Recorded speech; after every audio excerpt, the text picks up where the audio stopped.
আমার ভারত সরকার ইতিমধ্যে আমার বিপ্লবী নেতা তথা KL প্রধান জীবন সিংহ মহাশয় আর KL অন্যতম নেতা আমার KL DL ঘোষ মহাশয়ক ভারত সরকারে আমন্ত্রণ করে আনিছে শান্তি আলোচনার জন্য।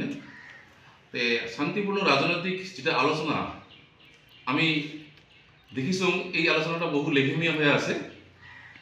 তে এই লেহেমীয়া গতিটা দ্রুত করার কারণে আমি অহা 23 মার্চ রবিবার দিনা আমি গোসাইগাঁৱত এখন গণসমাবেশ অনুষ্ঠিত করার কারণে জনগণক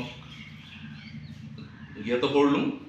আর আমার যে মূল তিনিটা দাবি আমার কমতাপুর পুনর্গঠন, আমার প্রজাতি জনজাতিক অনুসূচিত জনজাতিকরণ STকরণ, তারপাছত আমার কমতাপুরী ভাষাটা সাংবিধানিকভাবে 8ম অনুসূচিত অন্তর্ভুক্তকরণ, এই তিনিটা দাবি মূল। আর অন্যান্য দাবিবিলাকো ইতিমধ্যে আমার দুই মহাশয়ৰ লগত সাদলানি বৈঠক সম্পূৰ্ণ কৰিছে।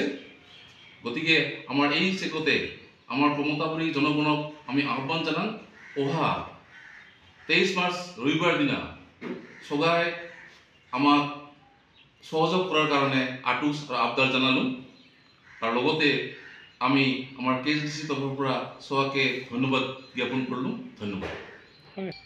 আমি ইতিমধ্যে গম পোৱা মতে খুব কম দিনের ভিতরতে আমার আলোচনাটা শেষ হব বলে আমি শুনা পাইছোঁ।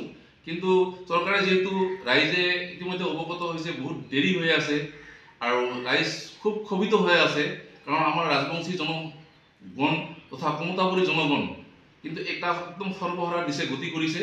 আৰ আমাৰ যিবিলাক দাবী দুমাসমূহ বিভিন্ন সংগঠনেও আমাৰ লগত সহযোগ কৰিছে আৰ দাবী দুমা উত্থাপন কৰি আছে। তে আমি ভারত সরকারক আমি সকীয়াই দিছোঁ আমার যি শান্তিপূর্ণ আলোচনার কারণে আমার দুই মহাশয়ক যি মাতি আনিছে অতি সোনকালে আমাক এই দাবীসমূহ পূরণ করক আর শান্তি আলোচনাটা সফল করক আর আমার জাতীয় যিখিনি অধিকার এই অধিকারখিনি আমাক ঘূৰাই দিয়ক।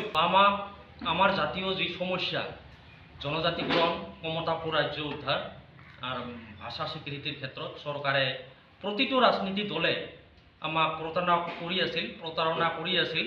বিশেষকৈ যেতিয়া ইলেকশন আহে, নিৰ্বাচন আহে, নিৰ্বাচনত ইস্তাহাৰত প্ৰতিটো ৰাজনীতি দলে ইমান ধুনীয়াকৈ মানে আমাৰ জাতীয় সমস্যাবিলাক উত্থাপন কৰে যেন মানে ইলেকশনৰ পিছতে হৈ যাব এনেকেই মানে তেওঁলোকে স্পষ্ট আকাৰে ইস্তাহাৰত উল্লেখ কৰে। কিন্তু ইলেকশনৰ পিছত সব মানে ভেক ভাওনা হৈ পৰে। কিন্তু দেখা গৈছে কেতিয়াবা এনেকা হয় যদি কংগ্রেস সরকার অসমত থাকে, কেন্দ্রত বিজেপি থাকে, রাজ্য সরকারে কব যে আমার করবলগীয়াখিনি গোটেই হয়েছে, কিন্তু দিল্লীত আমার সরকার নথকাৰ কাৰণে প্ৰতিবেদন দিলেও তেওঁলোকে কাম নকৰে। গতিকে আমাৰ সৰকাৰ কেন্দ্ৰত আহুক, আপনালোকৰ সমস্যা খুব কম দিনেৰ ভিতৰত সমস্যা হয়ে যাব। আমি ইতিমধ্যে প্ৰতিবেদন ৰেডি কৰে থৈছোঁ। ঠিক একেধৰণে বিজেপি সৰকাৰও কয় যে আমাৰ ৰাজ্যত বেলেগ সৰকাৰ থকাৰ কাৰণে, কংগ্ৰেস সৰকাৰ থকাৰ কারণে প্রতিবেদনটো আমাক কেন্দ্রত নিদিয়ে। গতিকে আপোনালোকে আমাক রাজ্য সরকার গঠন করার সহায় করক। রাজ্য সরকার গঠন হওয়ার লগে লগে আপোনালোকৰ প্ৰতিবেদন ৰাজ্য সৰকাৰে আমাক কেন্দ্ৰত দিব, আমি আপোনালোকৰ কামবিলাক কৰাত ইজি হ'ব, সহজ হ'ব। কিন্তু ইলেকশন পাৰ হওয়াৰ পিছত গোটেইখিনি কথা ভেক ভাওনা হৈ পৰে। কিন্তু দেখা গৈছে যেতিয়া BTC গঠন হৈছিল 2003 চনত 10 ফেব্ৰুৱাৰীত, রাজ্য সরকার কংগ্রেসর আছিল, কেন্দ্রত বিজেপি সরকার আছিল, তাততো আমি কোনো অসুবিধা দেখা নাই। ইয়াত মানে সরকারের অবহেলা আছে, আমার প্রতি এটা মানে যি দায়বদ্ধতা থাকিব লাগছিল সেইখিনি নাই।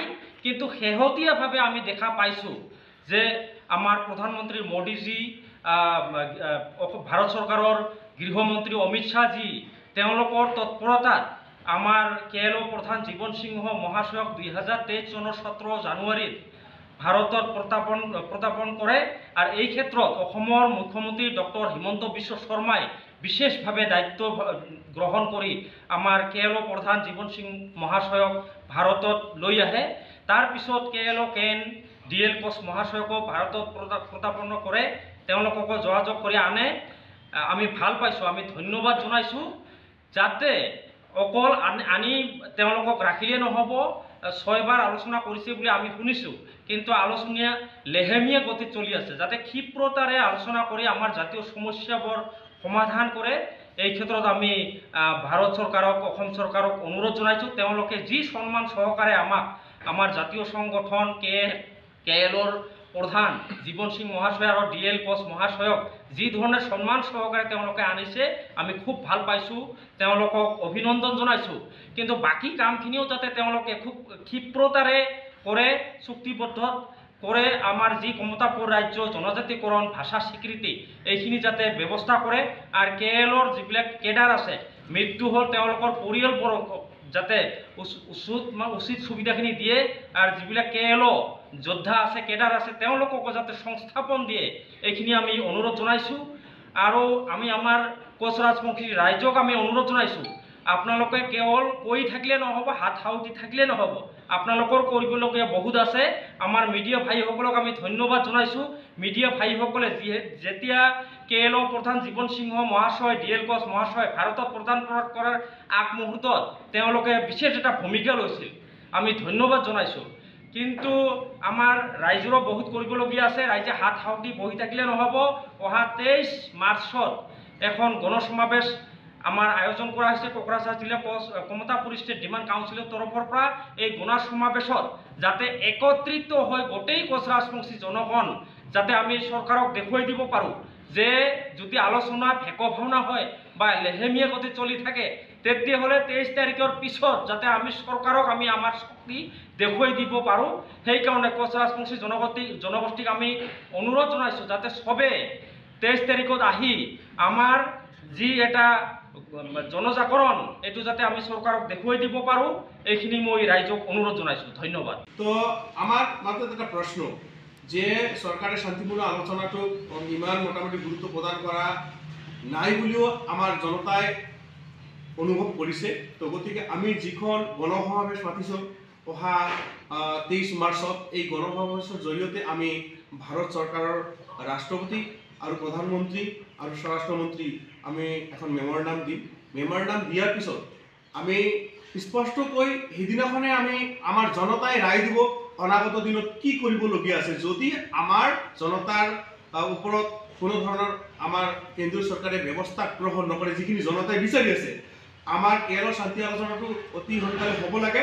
আৰু শান্তি আলোচনাৰ জৰিয়তে যি আমাৰ 3টা দাবী আছে, দাবী 3টা পূৰণ কৰিব লাগে।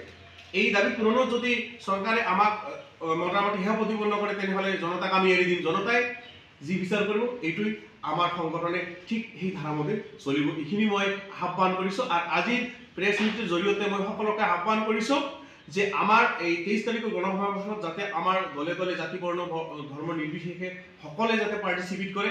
কাৰণ আমি কোচ ৰাজবংশীসকলে কমতাপুৰ বিচাৰিছোঁ, কোচলেণ্ড বিচৰা নাই। কমতাপুৰত সকলোৰে ৰাইট আছে, কমতাপুৰত সকলে বসবাস কৰিব পাৰিব, সকলোৰে ৰাইট আছে কমতাপুৰৰ অধিকাৰ ভোগ কৰাৰ কাৰণে। সেইকাৰণে আমি সকলোকে আহ্বান কৰিছোঁ আমাৰ যাতে গণসমাৱেশত সকলে উপস্থিত থাকি আমাক সাফল্যৰ দিশে আগবাঢ়ি লৈ যায়। গণসমাৱেশটো আমাৰ গোসাইগাঁৱতে হ'ব। এই বাছ ষ্টেণ্ডৰ বঙাইগাঁও বাছ ষ্টেণ্ডৰ ওচৰত যিখন ফিল্ড আছে, সেইখনতে হ'ব।